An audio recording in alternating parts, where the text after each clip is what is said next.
Henry Debosnys was a mysterious figure whose true identity remains obscure. According to his autobiography, he was born in Lisbon, Portugal. He divulged various details of his life story in different interviews and writings, but their veracity is doubtful. He made extravagant claims, such as participating in the North Pole expedition under McClure from February 1848 to October 1850, and volunteering for several wars, such as the Crimean War, the Italian War of 1859, and the Franco-Prussian War. Henry said he had been married twice before. His first wife was discovered drowned in a river in New York City. His second wife perished in Philadelphia of starvation. Both deaths roused suspicion, but Henry evaded prosecution. He arrived in Essex on a yacht with a woman he claimed was another wife, but she disappeared shortly thereafter. Henry professed to be an ornamental painter and had a talent for drawing. He was fluent in 6 languages. During his stay in Essex, he was regarded as a vagabond who idled around the area until compelled by hunger to undertake manual labor. He regularly received money from a local charity. A few weeks after arriving in Essex, on June 8, 1882, he married Betsy Wells. She was a local widow with 4 daughters who owned a small farm in Essex, New York, which she had inherited from her first husband, along with a sum of money. He urged his wife to transfer the title of the land to him, but she declined,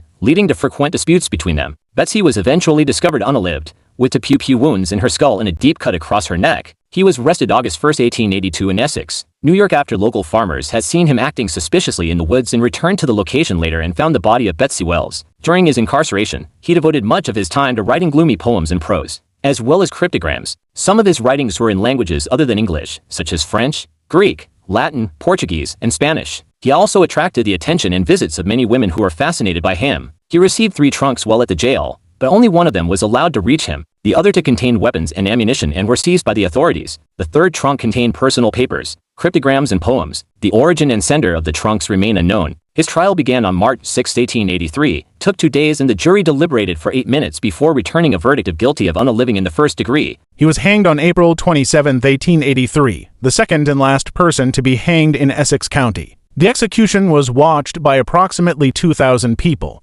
Debosnys' last words, as reported by the hangman, were, "I am innocent of the crime. You have made a mistake. The blood on my weapon was the blood of a chipmunk." He had sold his body in advance to a local doctor for $15, and it was found to be covered in tattoos which were never specifically described. His skull and the noose he was hanged with are on display in the Adirondack History Center Museum in Elizabethtown, New York. Debosnys left enciphered documents that have never been decrypted using a cryptographic script or scripts and/or pictograms. Henry entrusted most of his works to a female visitor during his incarceration. Her granddaughter later donated them to the Adirondack History Museum in Elizabethtown, where they are still preserved. Additional materials from other sources were acquired by the same museum as recently as 1991. Among his manuscripts, one stands out as it is an encrypted poem. Every pair of lines ends with the same symbol, which is expected in a simple poem, suggesting a substitution cipher with polygraphic elements. Debosnys claimed that his cipher was widely used in Europe, and some resemblances have been noted between his writings and Masonic ciphers, such as the Copiali cipher and the Folger manuscript. On the reverse side of the paper containing the poem, a Greek translation is provided.